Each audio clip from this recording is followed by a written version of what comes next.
Well, hello, beautiful women, and welcome. Welcome to my outside office here in December, approaching Christmas.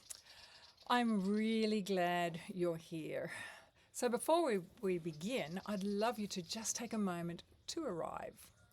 Place your feet on the floor, take a slow breath in, and gently breathe out.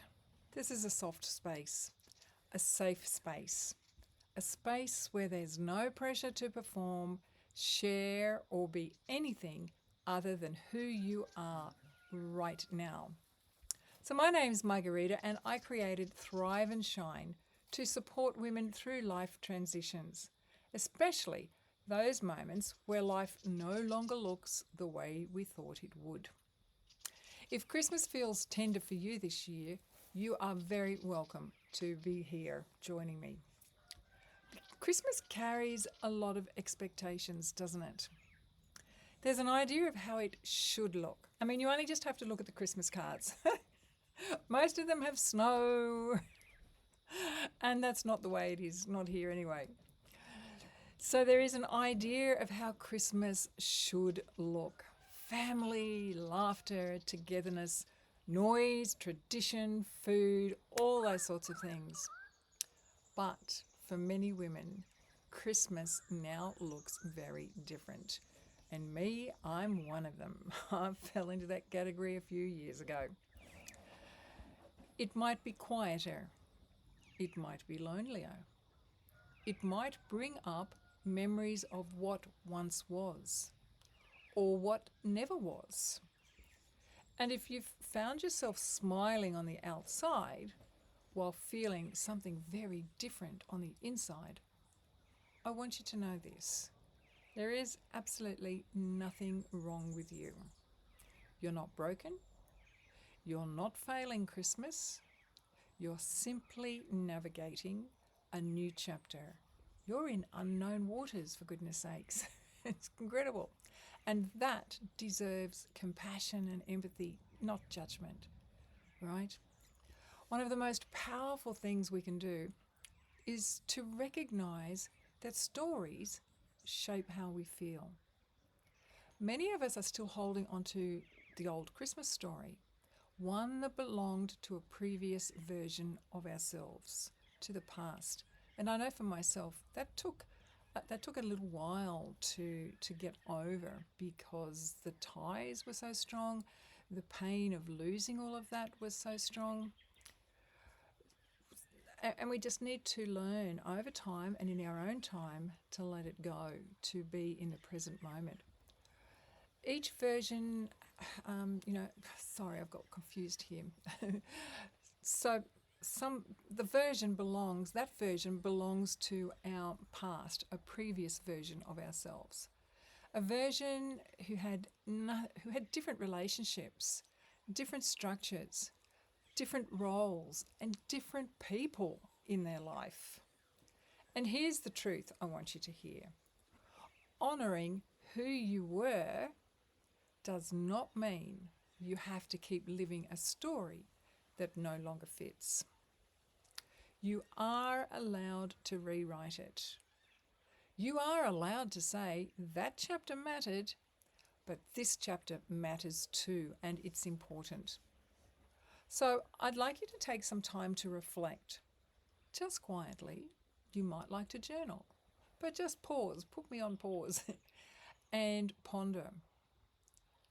What part of the old Christmas story no longer fits who I am now?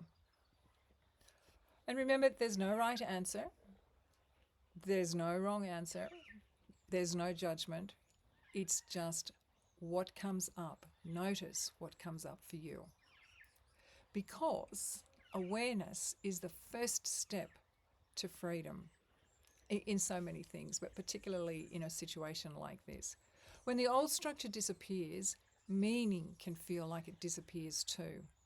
For example, there were a couple of years when I didn't even put up the Christmas tree. And then last year, the year before, I thought, Margarita, you are a valuable person. You enjoy Christmas. You are putting up the Christmas tree. And so I did. And now I put up the Christmas tree for me to enjoy every time I pass it, for me to reflect on the beautiful things of the past with that Christmas tree. And it's a joy. And look, that process just belongs to each person in their own time, because this little voice a few years ago would say, you just have to put it up, then there's time to pack it up, you don't need to do this, you've got so much on your plate. And it was just this little voice. And this little voice just really wasn't ready to say, it wasn't strong enough to say, go away, I love this. So remember, when the old structure disappears, meaning can feel like it disappears too. But meaning doesn't come from the structure itself. It comes from how we connect. I want to share 3 ways you can create meaning this Christmas for yourself, even if it looks like nothing it used to look like. So firstly, connection to self. This is about listening inward rather than looking outward. It might entail journaling, sitting quietly with a cup of tea. I know for me, listening inward is, I do it regularly on my front veranda in the morning when I have my first cup of coffee. Just listening to the birds, greeting the day, watching the early morning sun rays streak across the landscape, and feeling the presence of the new day. That might be your thing, it might not be your thing. Placing your hand on your heart and asking, what do I need today? Or giving thanks for all that I have today, right now at this very present moment in time. All my needs are met. I often do that when I feel I'm not making progress, headway, and I think right now I am in a good place. My bills are paid. I have a lovely house. I have my animals. I have my farm. And I go through a checklist of all the things that I have right now that are mine, that are, debt-free and all the rest of it. So this is about, number 1, this is about listening inward rather than looking outward. So when you connect to yourself with kindness, you create a sense of being held, of being valued.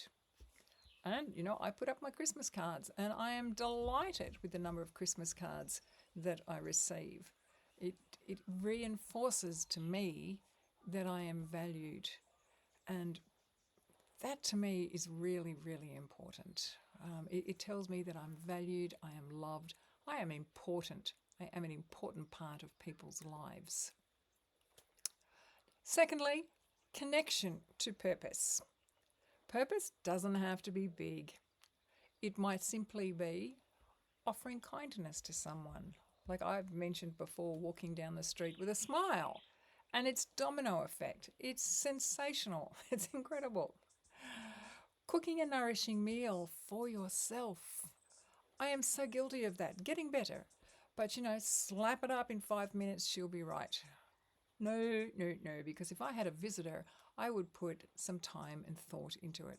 So it doesn't happen all the time, but it's getting better. I'm improving at it because I'm valuable. I am important. I am of value, and I deserve a properly prepared meal, not one that's just thought of, prepared, cooked, and on the table within 20 to 30 minutes. Maybe you're going to write a message to someone who matters. Maybe you're going to do something creative or meaningful just for you. That's a hard lesson. My gosh, that's a hard lesson. And it's one I am getting better and better at. So remember, purpose brings dignity to quiet days. And thirdly, connection to the moment. Living in the present right now. It's about the presence. Noticing the sun, I can feel it, the warmth of the sun, but just not taking it for granted. Being aware of the sun, being aware of that beautiful breeze just kissing my cheeks as it's passing by. The soft caroling of the birds in the garden. And there's a few little bees humming about there too. Noticing, appreciating the abundance of what is around me. The fragrance of the food, the fragrance of the flowers, the aroma, sorry, it should be the aromas of the food and the fragrance of the flowers. And look, you know me by now that I'm one with nature type thing. And, notice the beauty of nature. Like, I choose regularly to sit out here as my office because of the green, the fresh air. Connection to the moment is what it's all about, because you only have this moment. You don't have what's gone, and you don't have what's in the present, in the future. And moments, recognizing moments of stillness. So like right now, there are lots of things happening out here in nature. But sometimes you can come out and it's absolutely still. Not a breath of air moving, not a bird singing. It is still. And I guess living by myself now, my awareness to nature and what's happening out there has been heightened. And I'm really appreciative of that. I love it. So meaning lives in the presence. Meaning lives in presence, not in busyness. And when we stop waiting for meaning to arrive and instead create it, something softens inside us. Now, I'd love to invite you to think about Christmas in a different way. Instead of asking, what should I be doing? And listen, I hate that word should, because you should not be doing anything. Take that word out of your vocabulary. What would I like to be doing? What do I need to be doing? What can I be doing? Should, get rid of it. Try asking, how do I want to feel this day? How do I want to feel on Christmas Day? And I know how I want to feel. I want to feel peaceful, gentle, grounded, nurturing. How about you? Once you choose the feeling, everything else becomes simpler. So, what can you do to create this? You might choose a ritual, gentle ritual, a special Christmas morning, Christmas Day ritual. I am a religious, no, let me rephrase that. I believe in a superpower, God, the universe, whatever you want to call it, divine providence. But I'm not a churchy person. To me, this is God's creation. This is my church. But every now and then I just decide that I would like to go to church, whether it's Christmas carols, whether it's Christmas Eve. Like it used to be a ritual that the children and I went to midnight mass. There was just something special about that. There was a special, because we had to drive into town and we had to drive home in the middle of the night, like after midnight. So it took effort to do so. And that was very special, and I miss that. And now, of course, it's not practical for me to do that. So what's a special ritual that you might choose to do on Christmas Day?